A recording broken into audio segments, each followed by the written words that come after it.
Bonjour chers internautes d'AfricaLeadNews.com. Nous avons le plaisir de recevoir aujourd'hui comme invité à votre émission 13 minutes avec M. Ousmane Barodjon, directeur général de Sorano, porte-parole de la Convergence des cadres et républicains CCR de Fatick. Bonjour M. John. Bonjour M. Fall. Je salue vos internautes et vous exprime en tout cas le plaisir que j'ai à participer à cette émission 13 minutes avec. Monsieur John, l'actualité la plus brûlante, c'est le verdict de l'appel, du procès en appel du président de PASTEF, Ousmane Sonko. Alors, un verdict qui fait état d'une condamnation de 6 mois avec sursis et d'une amende de 200 millions. Ce qui fait, de facto, que son inéligibilité est un peu compromise. Quel commentaire faites-vous par rapport à ça? Non, en fait, M. Fall, moi, ce qui me surprend de jour en jour, c'est que au Sénégal, peut-être comme disait Mirabeau, quand un changement s'effectue de façon suffisamment lente, il échappe à la conscience collective. C'est-à-dire qu'aujourd'hui au Sénégal, et c'est dommage de le constater, c'est-à-dire qu'on prend une chose normale pour une chose anormale. C'est-à-dire que tous les jours, les tribunaux de ce pays prononcent des jugements sur des affaires, prononcent des condamnations pour des affaires et ça ne pose aucun problème. Cette affaire juridique et judiciaire suit son cours normal entre deux citoyens, l'un qui a considéré qu'il a été diffamé par un autre citoyen, bien qu'il soit politique, des responsables connus d'envergure, mais ça reste entre deux citoyens. M. Mame Mbaye Niang, considérant qu'il a été diffamé par M. Ousmane Sonko, a porté plainte. Ce dernier étant incapable de fournir les preuves de son accusation, a été condamné. Et c'est une affaire très simple. Les juridictions du Sénégal sont organisées de façon à ce que lorsqu'un premier jugement est prononcé, la partie qui n'est pas satisfaite puisse faire un appel. Et quand le tribunal prononce un second jugement, si vous n'êtes pas satisfait, peut-être vous allez pourvoir en cassation. Et c'est ça la procédure normale. Pourquoi ça poserait problème? Donc il y a des citoyens sénégalais qui ont été condamnés à 2 ans ferme, 3 ans ferme, etc. Donc moi, cette affaire-là, je la considère comme une affaire normale, qui s'inscrit dans la marche normale de nos juridictions, qui concerne 2 citoyens qui ont été en justice et le juge a prononcé un verdict. Reste également à la partie qui n'est pas du tout satisfaite de pouvoir en cassation jusqu'à la condamnation définitive. Mais aujourd'hui, il est même prématuré d'apporter des appréciations sur une condamnation en 2e instance alors que le dossier est en cours. Encore une fois, moi je considère que cette affaire doit être appréciée à sa juste valeur. L'accusé a considéré être diffamé. Celui qui a porté ces accusations sans preuve doit simplement apporter les preuves de son accusation pour prouver effectivement que ces éléments d'accusation sont fondés. Donc mon appréciation, c'est que je le considère comme une affaire normale civile qui concerne 2 citoyens et qui a été jugé par un juge considérant qu'effectivement, à l'absence de preuve de l'accusé, donc il a condamné Ousmane Sonko à 6 mois de prison avec sursis.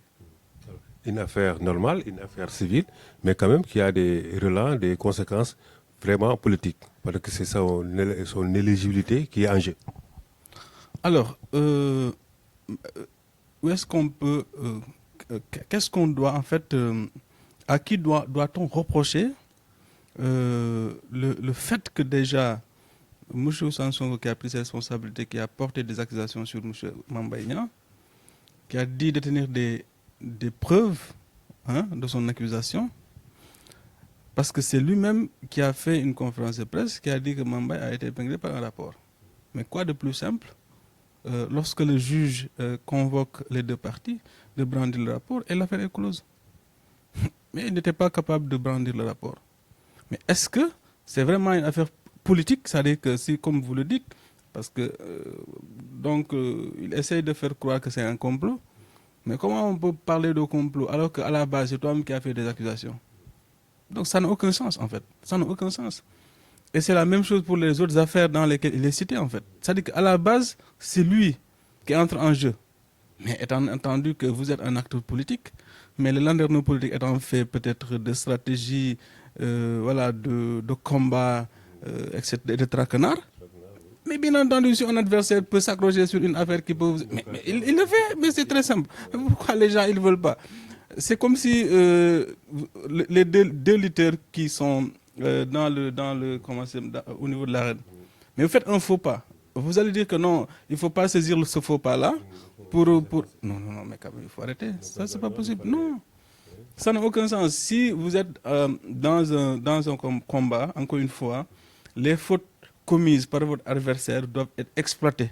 C'est ça la vérité. En politique, les fautes se paient cash. Non, ça se paye cash et ça ne se pardonne pas. Donc vous voulez, oui, Ousmane Sonko qui est un adversaire politique, Mambay aussi qui est dans un camp et qui a l'occasion de pouvoir se battre avec cette opportunité-là, vous allez lui dire que non, il ne faut pas le faire. Alors que Ousmane Sonko, tous les coups, tous les jours, il donne des coups. Donc à la majorité présidentielle, sans en recevoir. Et quand il reçoit un coup, vous dites que oui, c'est pas possible. Il ne devait pas recevoir de coups. Mais c'est comme ça, hein. Il faut l'assumer. Et donc en politique, il faut assumer. Tous les jours, il donne des coups. Cette fois-ci, il a aussi donné des coups, semble-t-il, dans son propre camp, dans le camp de Yehui, en s'attaquant à Barthélemy. Et aussi, ce dernier aussi a fait une réplique à la hauteur de l'attaque. Ah oui, oui, c'est comme ça. Hein. C'est comme ça. Je pense que c'est ce que je disais tout à l'heure là. Il faudrait que les uns et les autres s'assument. Je pense que ça, c'est leur cuisine interne.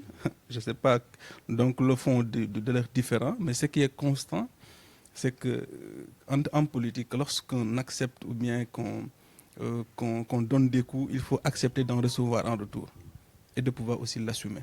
Voilà. Ce qui est constant, c'est que tous les jours, c'est des invectives.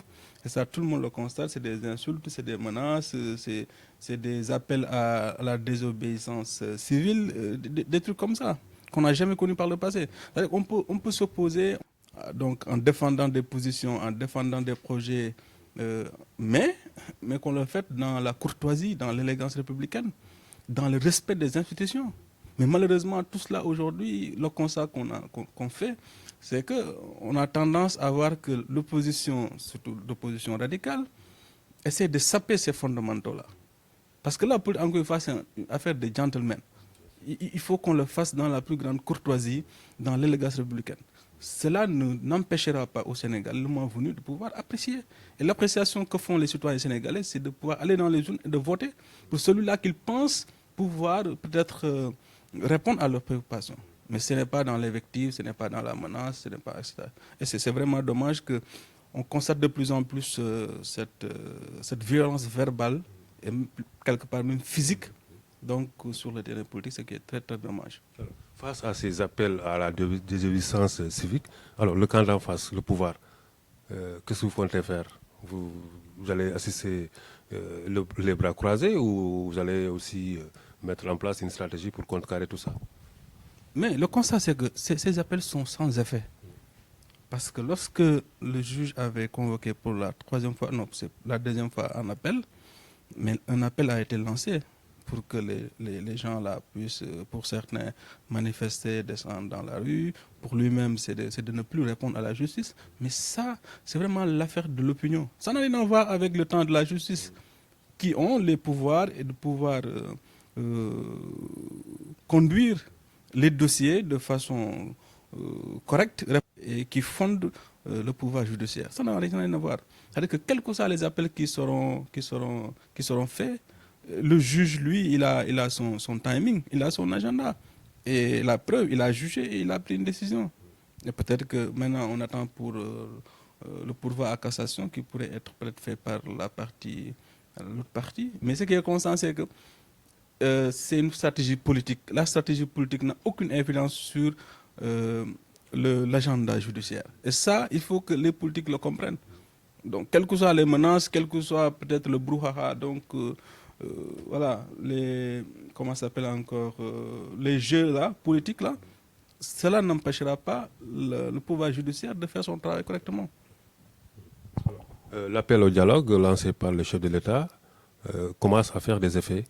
Peut-être de l'autre côté, dans l'opposition, il y a une partie qui est prête à y aller, une autre partie n'est pas prête. Non, mais parce que simplement, il y a des gens qui sont conscients que on ne peut pas faire de la politique de la chaise vide. Parce qu'il y a des questions qu'on peut régler autour d'une table. Donc, vous ne pouvez pas dire que, par exemple, la question du fichier électoral, il faudrait qu'on fasse une révision, il faudrait une expertise pour auditer le fichier et rester chez soi ou bien dans la rue. Donc, l'audit du fichier ne se fera pas dans la rue pour pouvoir discuter de certaines questions. Parce que vous vous rappelez très bien le dialogue qui a été lancé il y a de cela, je pense, avant les élections présidentielles, a conduit à des réformes substantielles sur les questions électorales. Aujourd'hui, sur l'élection au suffrage universel direct des maires, mais ça, cette question est issue du dialogue qui a été organisé en 2019. La question relative à la répartition des sièges au niveau proportionnel et au niveau majoritaire pour ce qui concerne les élections locales, donc, est le fruit du dialogue qui a été convoqué également en 2019. Le dialogue consensuel de 92, mais c'était entre les acteurs politiques. Donc le Sénégal connaît un processus de dialogue démocratique depuis pratiquement sa jeune démocratie. Donc il ne faudrait pas que qu'on veuille faire passer ce dialogue-là comme quelque chose de nouveau au Sénégal. On a toujours connu un dialogue politique pour régler des questions à la fois politiques et des questions électorales. Et je pense qu'aujourd'hui, les politiques chevronnés, expérimentés, comprennent que sur certaines questions, il faudrait impérativement que les acteurs se parlent et essayent de trouver en tout cas des points de convergence pour l'intérêt de notre démocratie. Alors, vous êtes porte-parole de la convergence des cadres de Fatick. Alors, au niveau de local, au niveau de Fatick, quelle est la situation politique locale? Bon, écoutez, Fatick, c'est la base affective politique du président de la République. Et ce qui le matérialise, c'est que depuis la création de l'Alliance pour la République, on gagne majoritairement à Fatick. Il peut y arriver que pour des élections locales, qu'on ait des positions divergentes, ce qui est normal parce que c'est des enjeux et peut-être des ambitions locales. Mais on sait, nous savons nous réunir autour de l'essentiel quand il le faut. C'est-à-dire que quand des enjeux nationaux se présentent, nous savons en tout cas tenir le même langage. Et aujourd'hui, l'enjeu, c'est des élections présidentielles qui se profilent à l'horizon. Chacun est en train de faire le travail nécessaire de son côté pour que le moment venu, qu'on puisse véritablement nous mobiliser pour donner au président Macky Sall, encore une fois, comme on l'a toujours fait. Donc nous sommes au terme de cette émission, votre émission 13 minutes avec. Nous avions le plaisir aujourd'hui de recevoir comme invité M. Ousmane Barodjon, directeur général de Sorano, par ailleurs porte-parole de la convergence des cadres républicains, CCR de Fatick. Merci.